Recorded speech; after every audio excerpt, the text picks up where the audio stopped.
Listo, puedes empezar, Paloma. Pues muchísimas gracias, Junior, por cuidarnos que se nos vea. Y muchas gracias a todos los asistentes y bienvenidos a la cuarta sesión de este encuentro educativo internacional que nació despacito, queriendo unir o hermanar, aunque es una palabra así un poco sofisticada y muchas veces muy manida, pero realmente estamos hermanando los dos lados del Atlántico que compartimos idioma y realmente se está convirtiendo en internacional porque me consta que tenemos asistentes desde Emiratos Árabes Unidos, desde Estados Unidos también se están uniendo, con lo cual no se queda solamente entre España y Latinoamérica, sino que en cierto modo estamos uniendo al mundo, que yo creo que es un poquito lo que nos hace falta hoy en día. Bienvenidos y, por supuesto, gracias al Voluntariado Iberoamericano de Desarrollo Estudiantil, de quien partió la idea, y no podemos dejar de agradecer también su apoyo a la Gerencia de Educación de la Municipalidad de la Provincial de Trujillo, que sin ellos esta iniciativa no hubiera sido nada fácil. Y, por supuesto, en mi nombre, Paloma Hornos, bienvenido a todos. Hoy tenemos una sesión creo que muy interesante porque vamos a hablar de algo que debemos todos poco a poco comenzar a cultivar, que es la resiliencia. Estoy tentada de decir que es la resiliencia, pero prefiero que lo haga directamente nuestra invitada de hoy, que es Diana Alacem. Diana es profesora de secundaria, trabaja todos los días en el aula con adolescentes y paralelo a ello está desarrollando un proyecto de educación, herramientas para los padres de esos adolescentes. Por lo tanto, tenemos tres puntos de vista. Tenemos el punto de vista del adolescente, porque ya está en contacto con ellos diariamente. Tenemos el punto de vista como docente y también como madre. Así que, sin más preámbulos, le cedo la batuta, el micrófono a Diana Alacem. Diana, muy buenas tardes. Está silenciada, recuérdalo. A ver, ahora creo que se me escucha. Gracias. Vale, genial. Bueno, muchísimas gracias, Paloma, por esa presentación. Muchísimas gracias al equipo por haberme invitado y a todos los que estáis aquí presentes por dedicar vuestro tiempo, que yo creo que es lo más valioso que tenemos todos, el tiempo, en estar aquí hoy para aprender un poquito más y poder estar más en contacto, más conectados con nuestros adolescentes y también con nosotros mismos, ¿no? Hoy vamos a hablar, como bien ha dicho Paloma, sobre la resiliencia. Yo creo que lo que primero que tenemos que hacer es saber qué es esto de la resiliencia, ¿no? No sé si vosotros habéis oído este concepto alguna vez anteriormente. La resiliencia no consiste en aguantarse los problemas de la vida, ¿vale? Sino que es la capacidad que tenemos el ser humano de asumir con cierta flexibilidad, bueno, pues algunas situaciones límite que nos pone la vida, a sobreponernos a estas situaciones que se nos presentan muchas veces y especialmente ahora, pues con el dichoso COVID que tenemos, no sé cómo estaréis vosotros en vuestros países, aquí seguimos todavía con muchas restricciones. Pues bueno, pues quizás sea un buen momento para hablar precisamente de esto, de la resiliencia, ¿no? Porque además se están perdiendo muchos puestos de trabajo, muchos de nuestros adolescentes no pueden asistir a clase porque no se pueden juntar con compañeros, no pueden quedar con sus amigos fuera porque no puede haber más de un número determinado de personas juntas, en fin. Se nos están presentando unos días, unas semanas y unos meses bastante complejos y la resiliencia pues es esa capacidad que tenemos el ser humano de adaptarnos a esa situación y de llevarla o sobrellevarla con cierta flexibilidad y sobre todo de sobreponernos a esas circunstancias difíciles que se nos presentan en la vida, ¿no? Me gustaría compartir con vosotros unas pequeñas diapositivas. No sé cómo, creo que puedo hacerlo, ¿no? Desde mi pantalla, no estoy muy segura, pero creo que lo voy a intentar, ¿vale? A ver si así comparto y veis y lo hacemos un poquito más visual. Aquí está. Vamos a ver. Voy a abrir por aquí para compartir. y ahora me confirmáis si lo veis, ¿vale? Se ve claramente, Diana. ¿Se ve? Vale, genial. Perfecto. Vale, voy a ver si me permite abrir la pantalla completa y así no veis todos los botoncitos que hay alrededor. Aquí.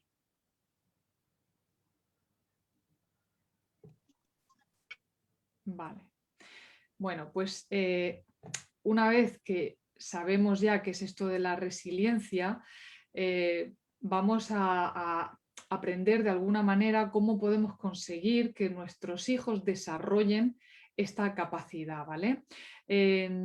Sabemos que nuestros hijos todos los días se tienen que enfrentar a situaciones complejas, situaciones que a nosotros a lo mejor nos pueden parecer una tontería en determinado momento, como el hecho de que se pelee con una amiga o que el profesor le haya regañado o que se haya caído, se haya tropezado y alguien se haya reído de él.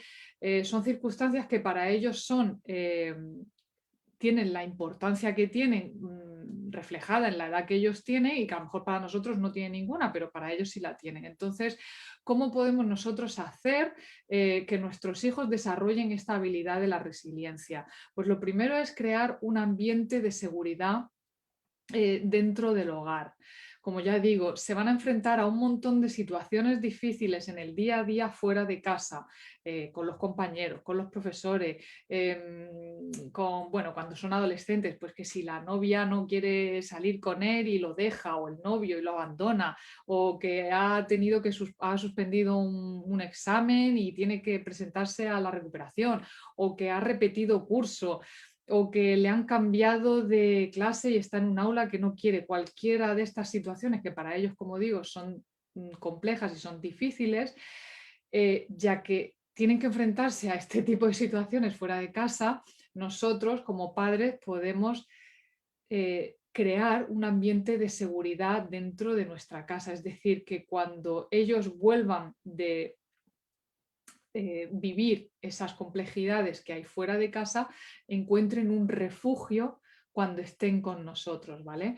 ¿Qué es lo que pasa? Que muchas veces hay situaciones o hay casas o hay familias en las que nuestros hijos no solo se enfrentan a un montón de dificultades fuera de casa, sino que cuando llegan a casa tampoco nosotros se lo ponemos fácil, les exigimos demasiado, tenemos muchas expectativas con ellos, queremos que cumplan con una serie de requisitos, una serie de normas, una serie de objetivos y de metas en la vida a la que ellos todavía a lo mejor no están preparados. Entonces, cuando vuelven a casa no se llegan a sentir seguros del todo, ¿no? No encuentran esa seguridad y por lo tanto tienen muy poca capacidad, desarrollan muy poca capacidad a la hora de tener que enfrentarse a dificultades en la vida. ¿Qué pasa muchas veces? Que papás me preguntan, es que mi hijo se encierra en su habitación, claro, porque cuando llega a casa está escuchando los sermones de papá o de mamá, las regañinas, los castigos, los consejos que no ha pedido, las exigencias de los padres, esas expectativas que tenemos con ellos, que cuando llegan a casa y no están a gusto en presencia nuestra, se encierran en su habitación y se meten ahí dentro porque es el único refugio seguro que encuentran. Entonces, para que ellos desarrollen esa resiliencia, nosotros debemos de aportar cierta seguridad cuando llegan a casa. ¿Cómo podemos hacer esto? ¿Cómo podemos hacer que nuestros hijos se sientan a gusto cuando están con nosotros? Pues sobre todo escuchándoles, observándoles, dando consejos cuando nos lo pidan.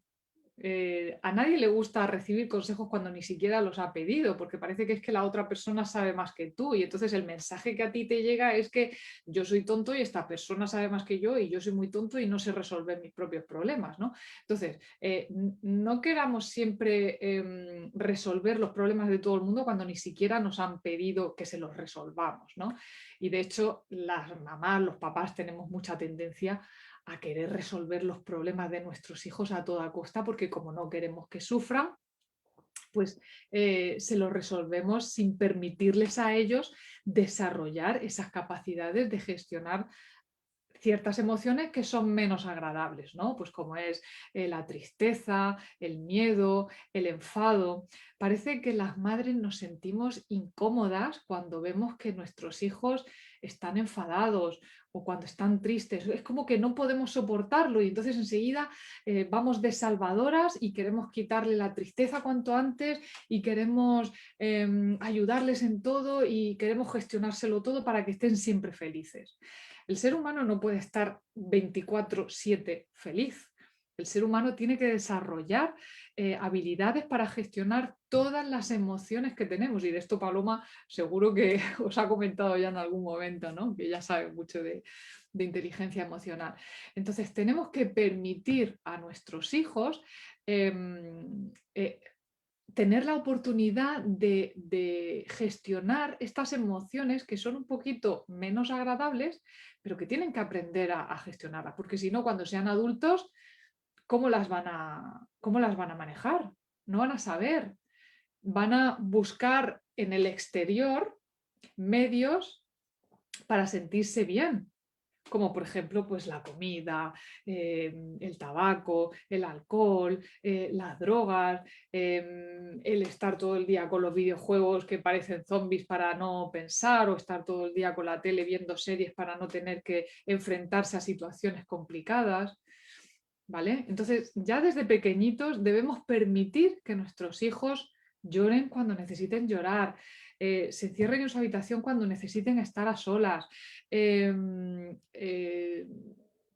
permitirles estar enfadados, frustrados porque han suspendido un examen y no negarles esa emoción. Dejar de decirle eso de no llores, no tengas miedo, pues no te preocupes, eso no es nada.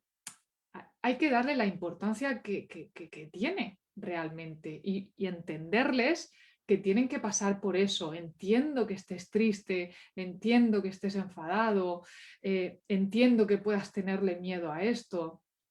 Si hay algo que yo pueda hacer para ayudarte, me lo dices. Y en cuanto ellos necesiten algo de nosotros, os aseguro que vendrán a buscarnos, ¿vale? Entonces vamos a crear ese ambiente de seguridad en casa, porque creando ese ambiente de seguridad, ellos serán capaces también de gestionar mucho mejor las frustraciones y desarrollar esta habilidad de la resiliencia. A ver, vamos a ver. Yo muchas veces, porque a los chavales les encantan las metáforas, y entonces cuando les quiero explicar esto de la resiliencia a los adolescentes, les intento comparar con un árbol, una flor y un junco, ¿vale? Estas plantas que veis aquí a mano derecha son juncos. Y lo que yo siempre le digo es, ¿vosotros qué sois? ¿Vosotros sois árboles, flores o juncos?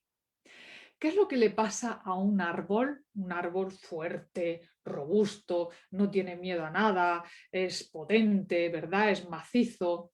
Pero ¿qué le pasa a un árbol cuando hay una grandísima tormenta? Pues un árbol ante un viento huracanado puede quebrarse en algún momento, ¿vale? Esa fuerza tan grande que queremos que nuestros hijos sean fuertes, que no tengan miedo a nada, que sean valientes, que no sufran por nada, se puede quebrar ante un problema gordo. ¿Bien?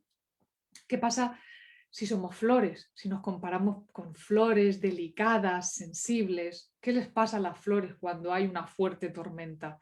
Pues que pierden sus pétalos, se destruyen, se desvanecen, se vuelan, se van con el viento.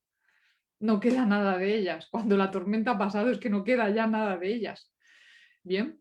Sin embargo, ¿qué es lo que le pasa al junco? El junco, ¿qué hace ante una tormenta, ante una dificultad enorme? El junco, cuando está haciendo muchísimo viento, lloviendo, rayos y truenos, el junco llega a tumbarse por completo ante una tormenta, se adapta a la tormenta. Si el viento sopla de la derecha, el junco se tumba hacia la derecha. Si sopla hacia la izquierda, se tumba hacia la izquierda, ¿vale? El viento puede llegar a tumbar el junco, claro que sí. Pero ¿qué es lo que sucede cuando la tormenta pasa?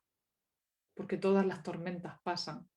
Pues que el junco vuelve a su estado inicial, que es levantarse y hacia arriba. ¿Vale? Entonces, si queréis explicar en algún momento dado a vuestros hijos qué es esto de la resiliencia y en qué consiste, podéis compararlo con estas 3 plantas para que lo entiendan un poquito mejor, con el árbol, la flor y el junco. Entonces ya cuando termino de explicarles, yo siempre les pregunto, entonces, ¿vosotros qué sois? ¿Árboles, flores o juncos? Y ya todos, sí, yo soy junco, yo soy junco. ¿Vale? Si tenéis en algún momento alguna duda o no entendéis algo, por favor, o si voy muy rápido o queréis que vaya más rápido, me lo decís también, ¿de acuerdo? Yo sigo hablando. Vale. Entonces, ¿cuáles son, digamos, las 3 características principales de una persona que es resiliente? En primer lugar, una persona que es resiliente acepta, sabe que el dolor es parte de la vida. Y esto es así. Yo no conozco a nadie en el mundo que no haya sentido dolor en algún momento de su vida, y esto es parte de la vida. No podemos pretender que nuestros hijos sean felices, como he dicho antes, en todo momento. Tenemos que aceptar que el dolor está ahí y que no pasa nada por sufrir o por llorar o por tener miedo o por estar enfadados. No pasa nada, no pasa nada. Esas emociones están ahí por algo. La naturaleza del ser humano es muy inteligente, y si esas emociones existen son por algo. Bien, lo que pasa es que ahora pues no tenemos al tigre ni al león detrás del matorral esperando para atacarnos, pero bueno, vivimos en una sociedad en que también hay otro tipo de peligros que nos producen miedo o dificultades que nos producen enfados o tristezas. Entonces, tenemos que aceptar, las personas resilientes aceptan que el dolor es parte de la vida y que cuando yo tengo un problema o estoy triste, lo acepto, estoy triste y no pasa nada. Y el tiempo, como dice, el tiempo lo cura todo. Bueno, pues estoy triste porque quiero a esta persona que me ha dejado y tengo que aceptar que estoy triste y ya está, y no pasa nada, ¿vale? La segunda característica de una persona resiliente es que focaliza en aquello que sí puede cambiar. Os voy a poner pues, un ejemplo de una persona conocida que le pasó hace poco. Perdió a un ser querido precisamente por el tema del COVID y claro, pues, bueno, pues estaba triste, pasó unas semanas bastante mal, y ella me contaba que de vez en cuando pues, buscaba fotos de esa persona a la que había perdido y que cuando veía las fotos ella se daba cuenta de que se sentía incluso peor, ¿no? O sea, la tristeza suya aumentaba más todavía porque ya no solo el dolor de haber perdido a esa persona, sino que además mentalmente volvía a recordar situaciones, volvía a pensar en qué hubiera pasado si hubiera hecho esto. O sea, empezaba a tener pensamientos que no podía controlar, cosas que ya han pasado. Tú no puedes controlar el virus, no puedes controlar la pandemia, no pueden pensar en qué hubiera sido si, porque ya no está, no existe. Entonces, esta persona en un momento dado decidió que para no aumentar más aún ese sufrimiento que tenía, lo único que debía hacer era dejar de mirar fotografías de esa persona.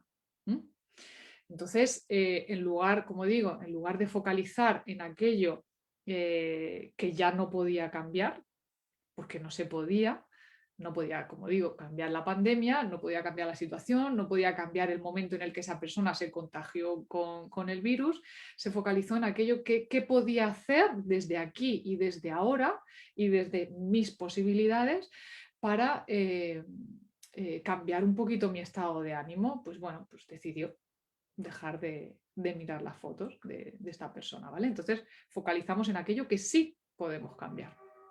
Y ya la siguiente característica de una persona resiliente es que eligen. Esto que está pasando, esto que estoy haciendo ahora mismo con respecto a la situación que tengo, ¿me está ayudando o me está dañando?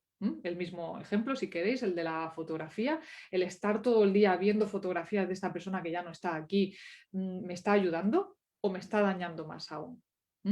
Todos tenemos la capacidad de elegir cómo queremos focalizar las cosas y cómo queremos sobrellevarlas.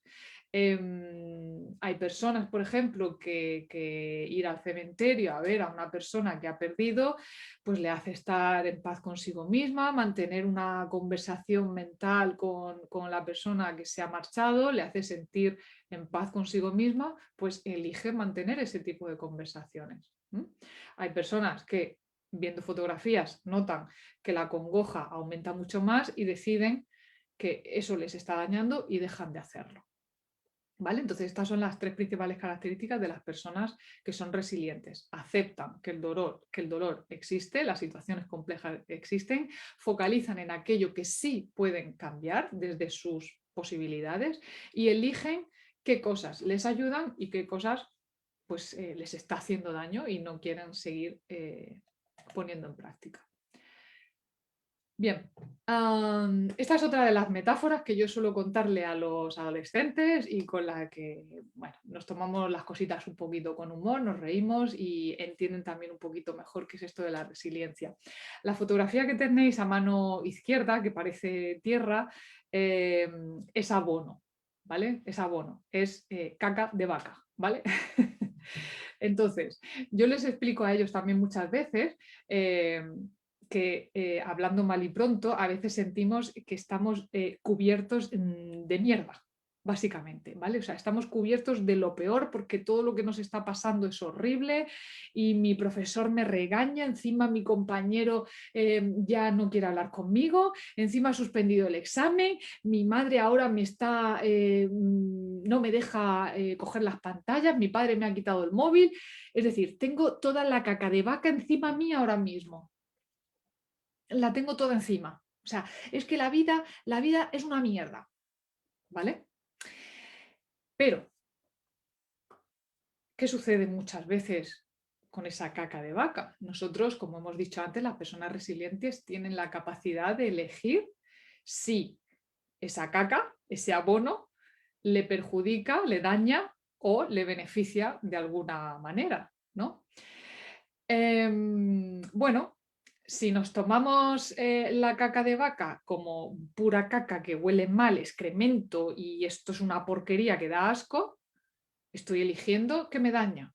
Si me la tomo como abono, un abono para el campo, nutrientes para la tierra, para que ayude a que una planta salga adelante, le da los nutrientes necesarios a una planta para que crezca, estoy eligiendo ver de una forma más positiva y aprender de lo que me está sucediendo. Entonces, tenemos el poder de elegir si la vida es una mierda o es abono para nosotros. ¿Vale? Se va entendiendo, ¿no? Paloma, tú que a ti sí te veo, me va... Sí, ¿no? Vale, pues sigo. Pues con esta metáfora ellos también entienden esto de la resiliencia. Bueno, quiero hablaros un poquito de un psicólogo estadounidense que es Richard Davidson.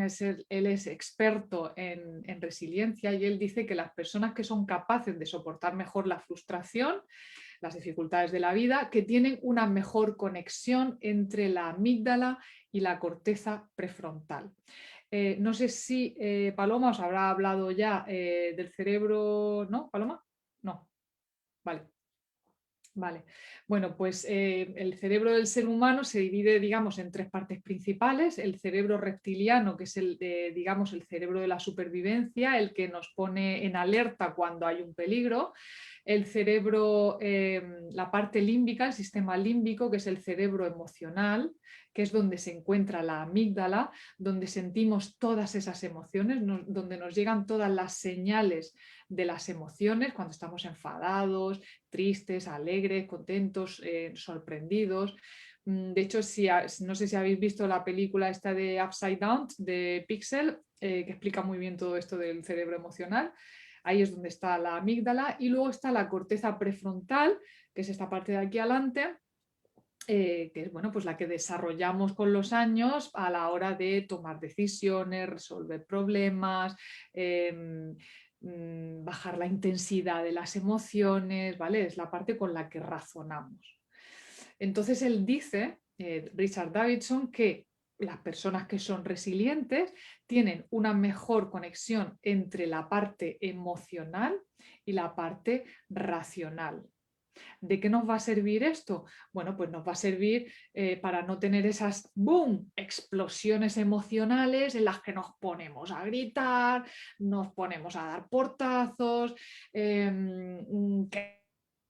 bien, rompemos cosas, insultamos, ¿vale? Porque estas dos partes cerebrales están mejor conectadas y por lo tanto somos capaces de tomar decisiones, saber cómo quiero sobrellevar esta situación, elegir bajar la intensidad de mi emoción, etcétera, etcétera. ¿Ok? Seguimos.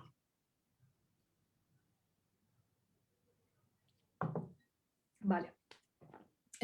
Richard Davidson hizo un experimento con un montón de personas y llegaron a la conclusión de que el ser humano está expuesto a 4 desafíos principales. El primer desafío que nos hace no ser personas resilientes es la distracción. En este experimento se les preguntó, como digo, a un montón, no sé si fueron 100 personas o algo así, se les hicieron estas preguntas que tenéis aquí. ¿Qué estás haciendo ahora mismo? ¿Dónde está tu mente ahora mismo? ¿Cómo de feliz o infeliz te sientes en este preciso momento? Y el 70% de las personas a las que se les hizo estas preguntas reconocieron que no estaban pendientes de lo que estaban haciendo en cada momento. Es decir, nuestra mente divaga todo el tiempo. Estamos distraídos con los pensamientos, con las pantallas, pero no estamos realmente en lo que estamos haciendo en cada momento. ¿Cuántos de nosotros nos ha pasado, por ejemplo, que vamos a la cocina y cuando llegamos allí decimos, uy, ¿a qué he venido yo aquí? Se me ha olvidado. O cuando no estás seguro de que has cerrado la puerta de casa y no estás seguro de si has cogido las llaves o te las has dejado dentro. O vas en el coche conduciendo y de repente llegas a tu destino y cuando te paras a pensar no sabes ni cómo has llegado hasta allí. Y es que estamos todo el tiempo distrayendo a nuestra mente, no estamos concentrados en el aquí y en el ahora, ¿no? Entonces, esto es uno de los desafíos a los que el ser humano se enfrenta cada día. Luego está la soledad. La soledad, y esto lo dice él también, que a pesar de todas las conexiones digitales que tenemos y que parece que nuestros hijos siempre están hablando con alguien y que tal, pues el 76% de la población americana, ¿vale? Este experimento se hizo en Norteamérica, revelaba que se sentía sola por muchas redes sociales y por muchas conexiones digitales y muchas videoconferencias que hacemos, y precisamente ahora estamos aquí en una de ellas, pero esto de alguna manera nos deshumaniza, ¿no? No estamos en una conexión, no nos podemos tocar, abrazar, y encima con la pandemia, que ya no podemos besar a nadie, que no podemos...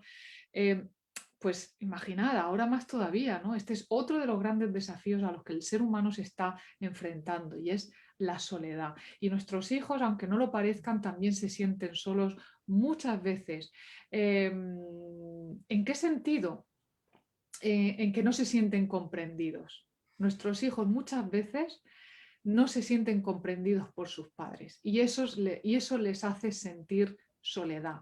Por eso tienen que buscar la comprensión en sus iguales, en sus compañeros, en los de su edad. Claro, ¿qué pasa? Que muchas veces cuando tienen problemas complejos, como piensan o saben o creen que sus padres no le van a entender, buscan los consejos fuera con chavales de su misma edad que todavía no tienen la experiencia que podemos tener los padres, ¿no? Disculpe una pregunta. Sí.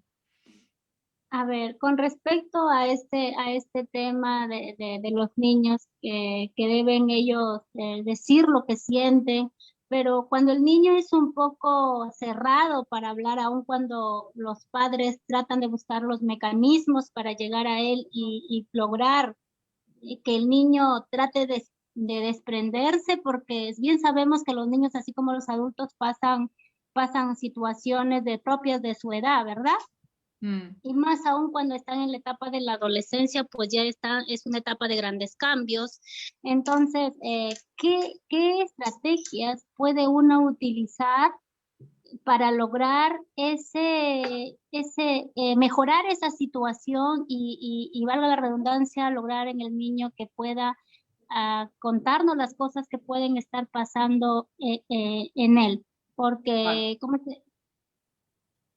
porque te sabemos entiendo.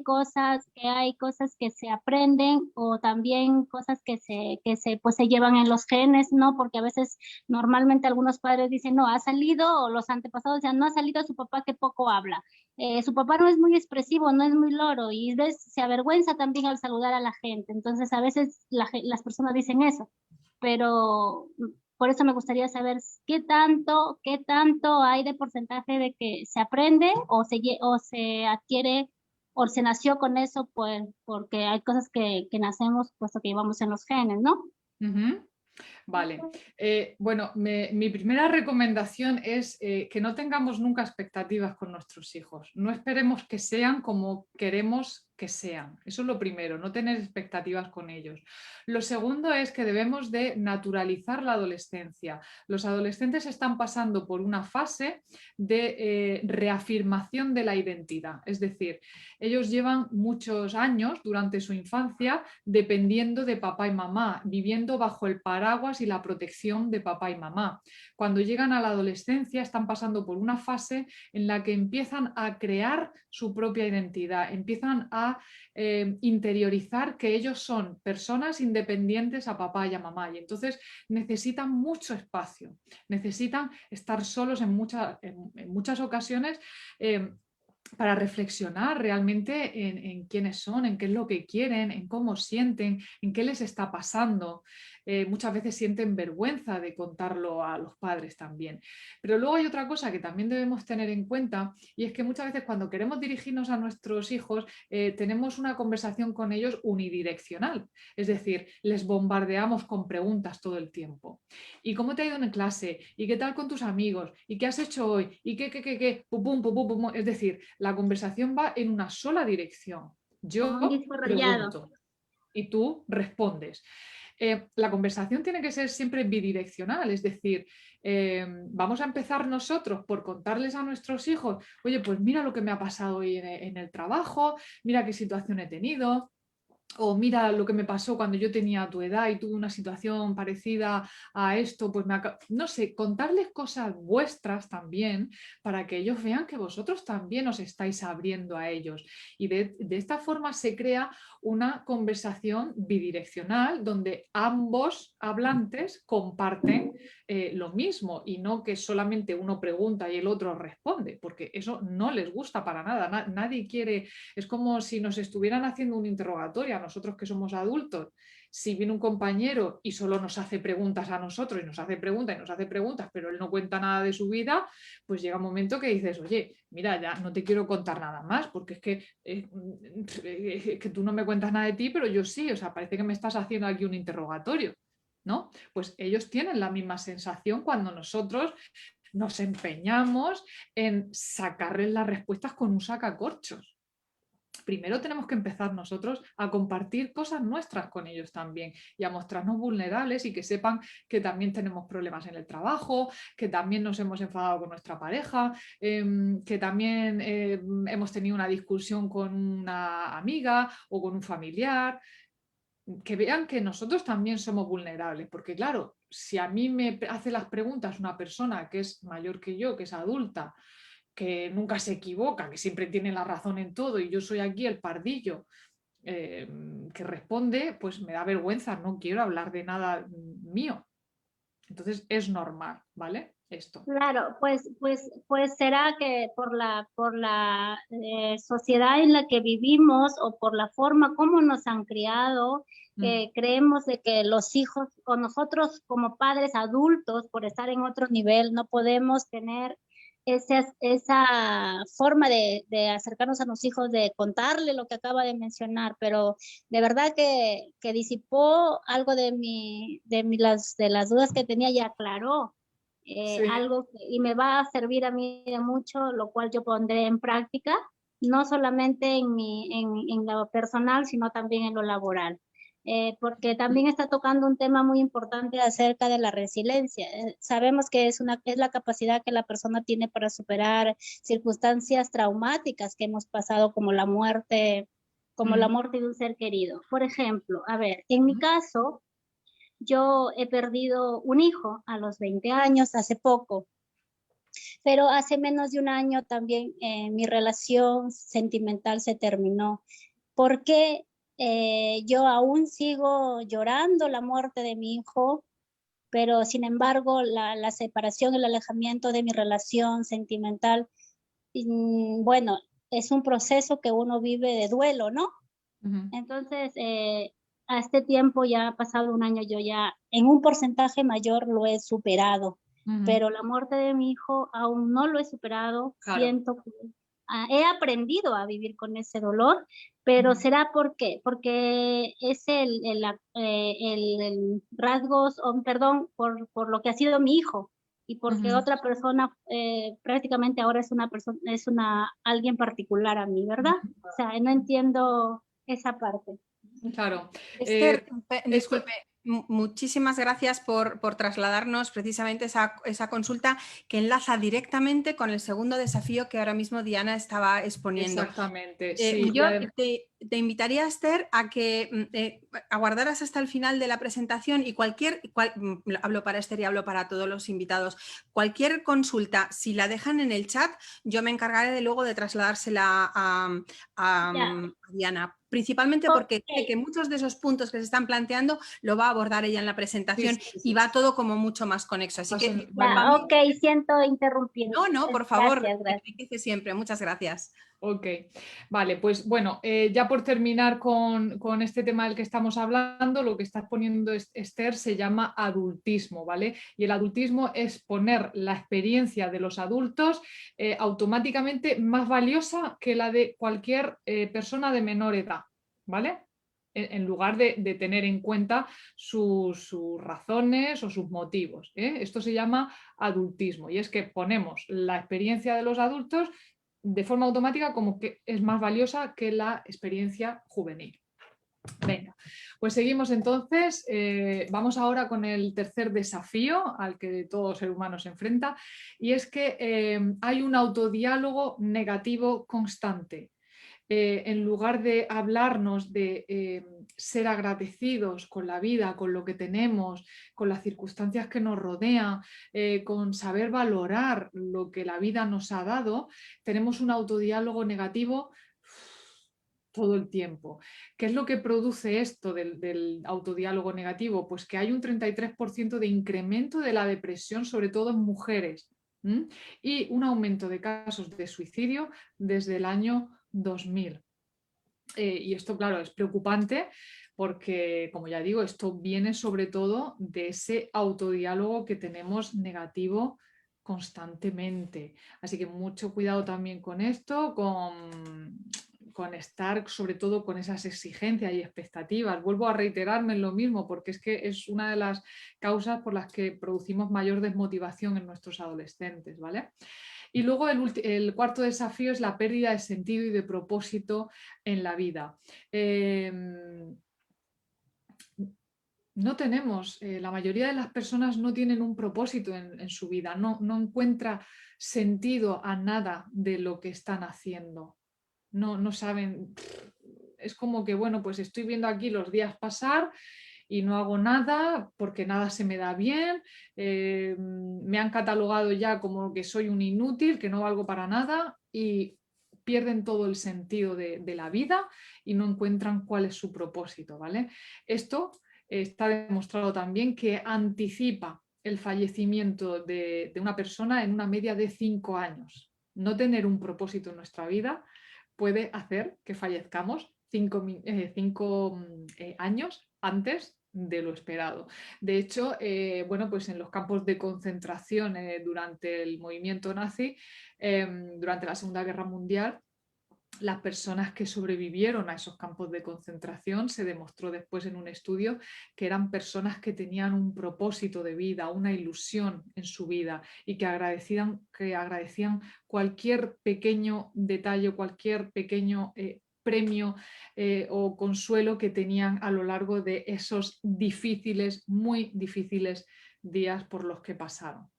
Y ya digo, pues fue lo que les ayudó a sobrellevar la situación tan compleja por la que tuvieron que pasar. Bueno, compleja no, horrible. Bien, entonces, estos son los 4 desafíos de los que acabo de hablar. Vamos a hablar ahora de cuáles son los 4 pilares para poder bueno, sobrellevar estos 4 desafíos a los que nos enfrentamos tanto nosotros como nuestros adolescentes. Lo primero es ser conscientes, tener la habilidad de focalizar nuestra atención, entrenar al cerebro para que preste atención a lo que está haciendo. ¿Cómo se puede conseguir esto? Bueno, pues a través del mindfulness, por ejemplo. El mindfulness ayuda muchísimo a entrenar la concentración. Puede ser la concentración en la respiración, puede ser a lo que estés haciendo en ese momento. Si, por ejemplo, estoy fregando los platos de forma manual, a prestar atención en el movimiento de la mano, del estropajo, la espuma, la temperatura del agua. Eso es entrenar la concentración y focalizar, tener esa habilidad de focalizar nuestra atención en el aquí y en el ahora, en lugar de estar tan distraídos, ¿no? Como hemos dicho antes, que la distracción es uno de los desafíos que tenemos. La conexión. La conexión, hablamos de la relación interpersonal, la relación con nuestros iguales, nuestros compañeros de clase, nuestros familiares, nuestros amigos, nuestros profesores, las personas que nos rodean. Hemos hablado antes de que el ser humano se sentía muy solo a pesar de esta conectividad que tenemos digital. Vale, ¿cómo podemos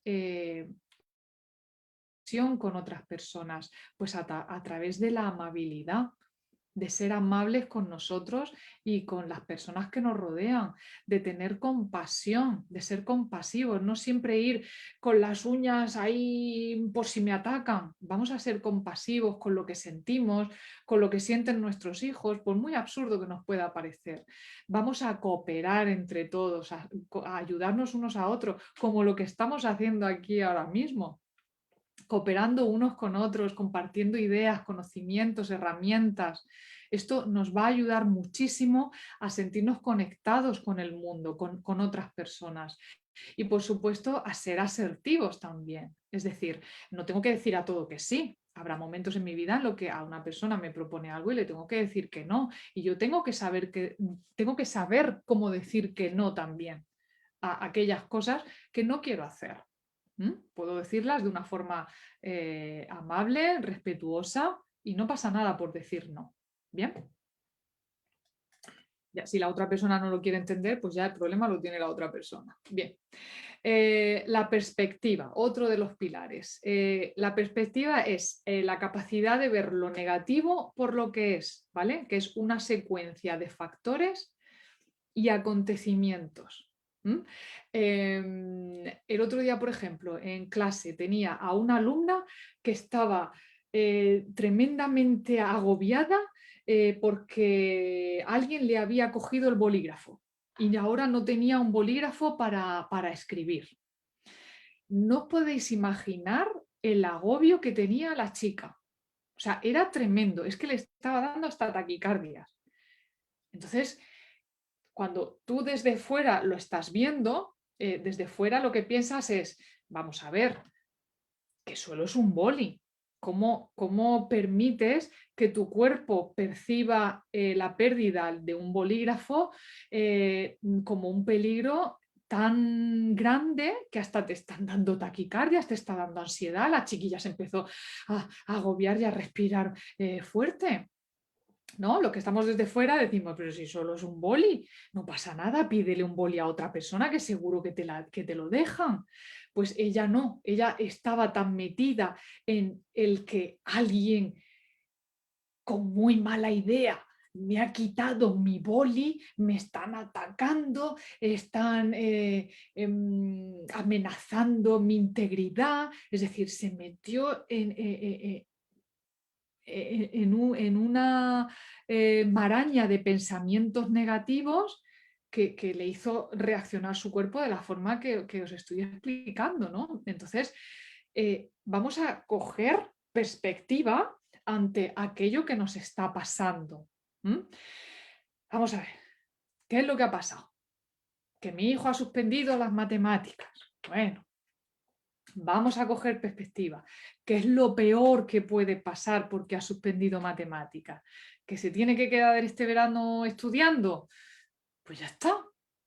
Pues se queda el verano estudiando, no pasa nada, no es el fin del mundo, ¿vale? Entonces vamos a, desde fuera, ¿verdad que siempre decimos, es que desde fuera las cosas se ven muy claras, pero cuando las estás viviendo tú parece que te duelen más, ¿no? Pues en esto consiste esta capacidad de ver lo negativo simplemente por lo que es una secuencia de factores y acontecimientos, y ya está, que tienen solución, tal vez sí, tal vez no. Nosotros vamos a intentar hacer todo lo posible por solucionarlos, ¿vale? Pero ya está. Y ya, en último lugar, pues el tener un propósito en la vida, ¿no? El aportar nuestro valor como personas, que es lo que a mí se me da bien y que puede ayudar a otras personas para mejorar la vida, ¿vale? Pues por ejemplo, Paloma y yo, pues parece que se nos da bien esto de comunicar herramientas para ayudar a los papás y a los adolescentes, pues esto nos da un propósito de vida a ambas, ¿no? Y aportamos nuestro valor, nuestro granito de arena para ayudar a otras personas. Entonces, bueno, pues ¿qué podemos hacer nosotros desde nuestra responsabilidad como padres para mejorar la vida de otra persona? Y nos va a hacer que nuestra capacidad de resiliencia aumente también. Y ya por último, quiero terminar para que comuniquéis también con vuestros adolescentes y piensen un poquito más y reflexionen sobre todo aquello que les pasa en su día a día y no tengan ese autodiálogo negativo interno, ¿no? Y es que cuando les pasen cosas buenas, que se paren a pensar en qué es lo que les ha pasado. ¿Qué ha habido de bueno en ese día? Pues que me he echado una amiga nueva, o que he aprobado un examen, o que el profesor me ha dado la enhorabuena porque he entregado un buen trabajo, o que hoy he conseguido ganar un premio de no sé, o que mi madre está hoy muy contenta conmigo porque he recogido mi habitación. Vale, ¿qué es lo que ha pasado? Piensa en ello, reflexiona. ¿Cómo podrías repetirlo? ¿Te has sentido bien con esta situación que has tenido? ¿Qué crees que puedes hacer para repetir de nuevo esta situación y que vuelvas a vivirla igual, parecida o, bueno, similar? ¿Y qué es lo que has sentido? Porque muchas veces no nos paramos a pensar, incluso cuando nos sentimos bien, no nos paramos ni siquiera a pensar en qué hemos sentido realmente, qué parte de nuestro cuerpo ha reaccionado cuando hemos estado felices, si hemos estado con mariposas en el estómago porque nos gusta a alguien, o si nos hemos puesto nerviosillos así por el cuerpo, o se nos han puesto las manos frías, o qué sentimos. Vamos a prestar un poquito más de atención a nuestro cuerpo, a nuestras reacciones físicas también, ¿vale? Y con estas 3 preguntas acabo mi exposición sobre la resiliencia, ¿sí? Y os paso la pantalla para que podáis manejarla, ¿vale? Ok, bien, pues ahí está. Pues muchísimas gracias, Diana. Y ahora sí que es el momento de que cualquiera que tenga cualquier tipo de inquietud o de duda, bien lo deje por el chat y yo se lo traslado a Diana, o pueden abrir, por supuesto, micrófonos y trasladarnos la pregunta directamente.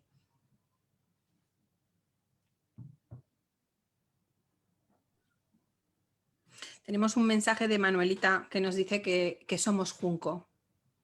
Y Punto. Ya, así es como muy bien. tendríamos que ser, ¿verdad? Eso sería lo ideal, para que nada nos parta ni nos Eso lleve es. por delante como a la Nos pobre tumba, flor. exactamente, cuando pasa la tormenta nos tumba, eso hay que tenerlo claro. No hay que resistirse a la tormenta, no hay que ser como un árbol y resistirse ante la tormenta. Hay una tormenta, voy a adaptarme al viento, me va a tumbar, me va a hacer caer, pero yo luego me levanto. ¿Eh?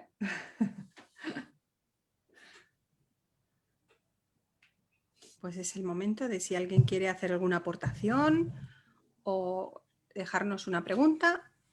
Diana, con mucho gusto me atrevo a decir, utilizar esas palabras, estoy segura de que atenderá la respuesta. Nada, esto es que ha quedado, cuando no hay preguntas, Se ha es que ha quedado muy quedado todo bien, muy claro. lo cual es maravilloso, lo cual dice mucho de... Fijaos en la... Sí, perdón. fijaos, creo que esto es un ejemplo claro para que veáis un poco la diferencia entre decido, ¿vale? Por poner un ejemplo, no hay ninguna pregunta.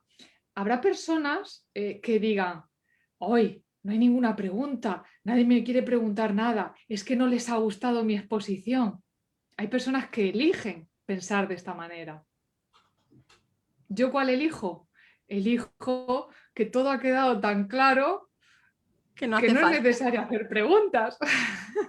Mira, Manuelita sí que nos traslada una pregunta que además creo que es muy, muy interesante. ¿El amor de la familia ayuda? Claro, por supuesto, es lo que estaba diciendo, que es necesario que nuestros hijos se sientan seguros cuando llegan a casa.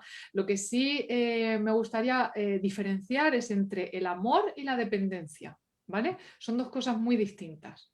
No confundamos amor con depender de una persona, ¿bien? Eso sí lo quiero dejar claro. Diana, ¿qué tal? Buenas tardes. ¿Qué tal? Yo sí, bueno, digamos, hay una etapa que yo ya he pasado, ¿no? Que es la adolescencia.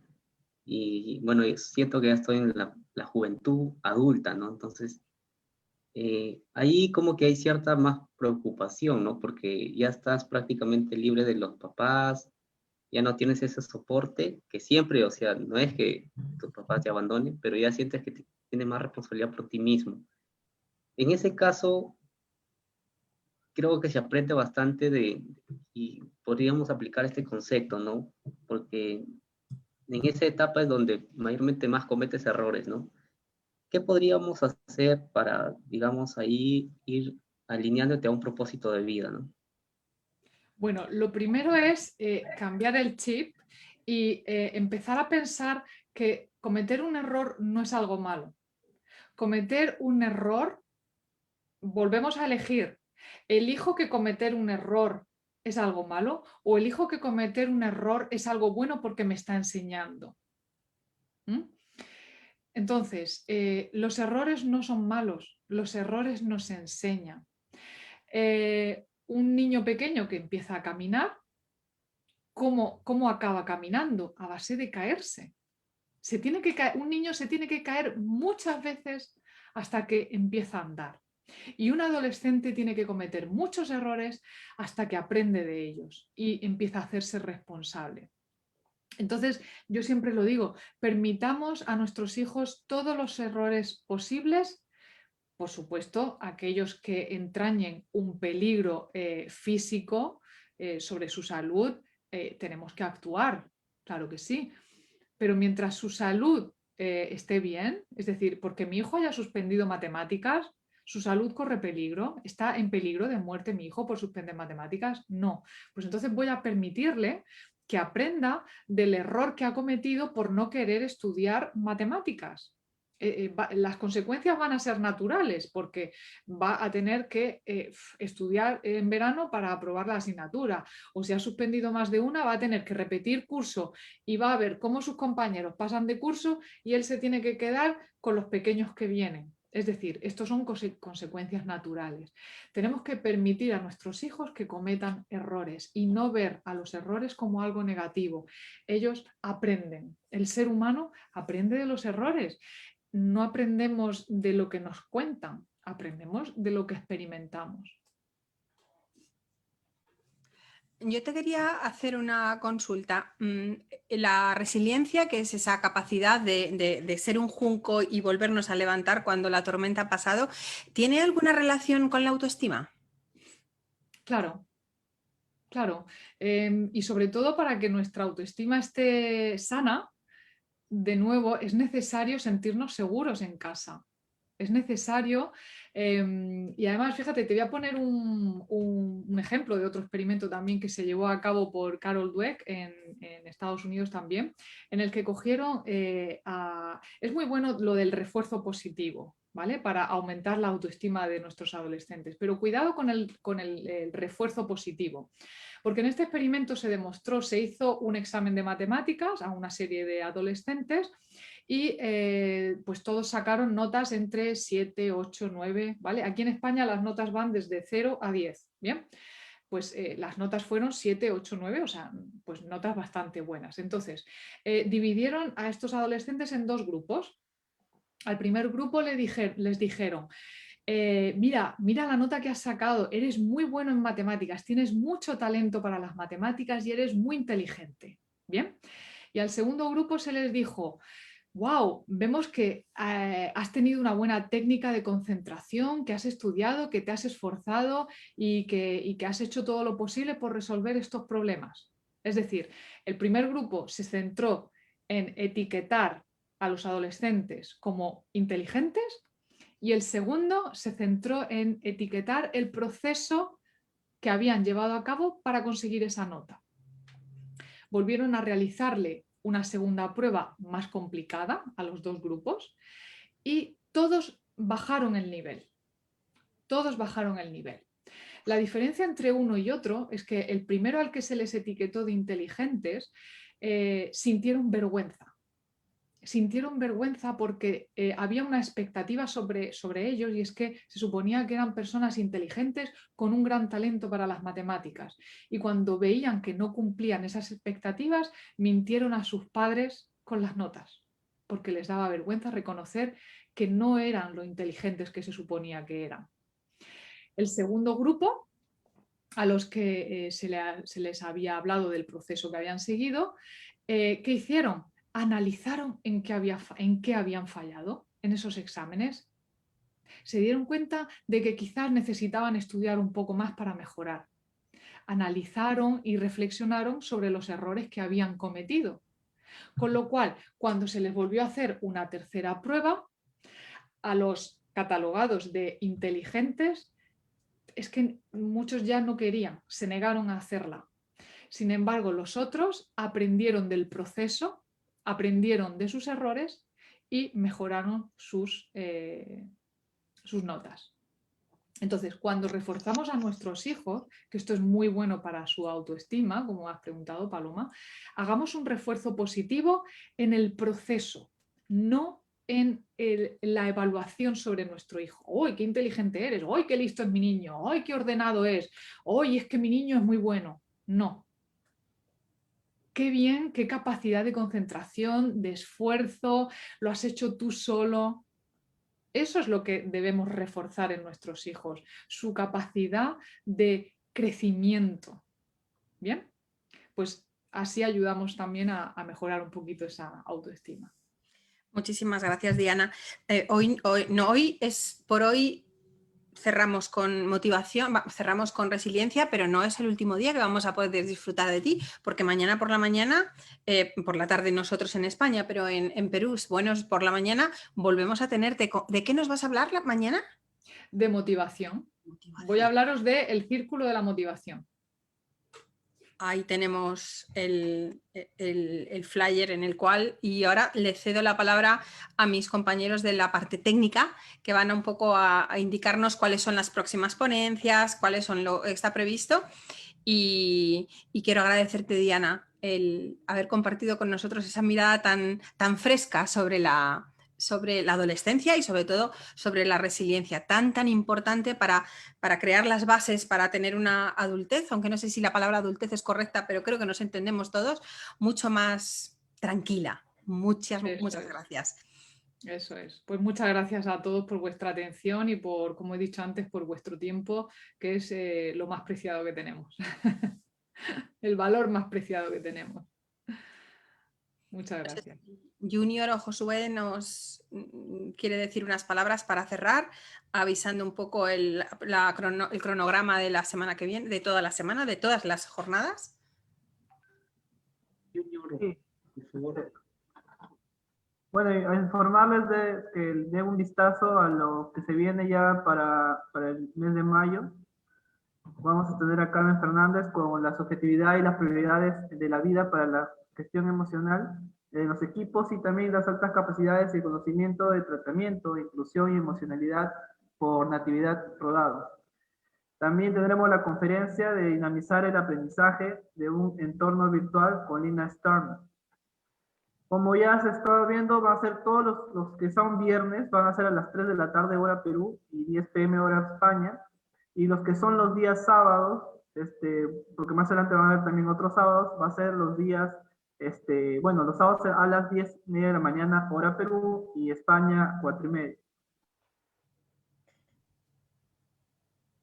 Pues muchísimas gracias a todos los participantes. Y esperamos verles mañana a las 10:30 de la mañana con motivación. Además es un buen tema para animarlos a motivarse para estar mañana aquí con nosotros. Eso es. Perfecto, gracias. Gracias a todos los participantes, gracias Paloma, gracias Diana. Gracias. Le estamos enviando el link también en el chat, atentos al chat, le estoy enviando el link de la charla de mañana. Perfecto, gracias. Gracias a todos y nos conectamos el día de mañana para continuar con estos temas. Gracias. Muchas gracias, buenas noches o buenas tardes. Chao. Igual, gracias. Muchas gracias, Diana, y muchas gracias, Paloma, y gracias a todos los presentes. A nombre de MIDE, un fuerte abrazo para cada uno de ustedes. Muchas gracias a ustedes. Muchas gracias.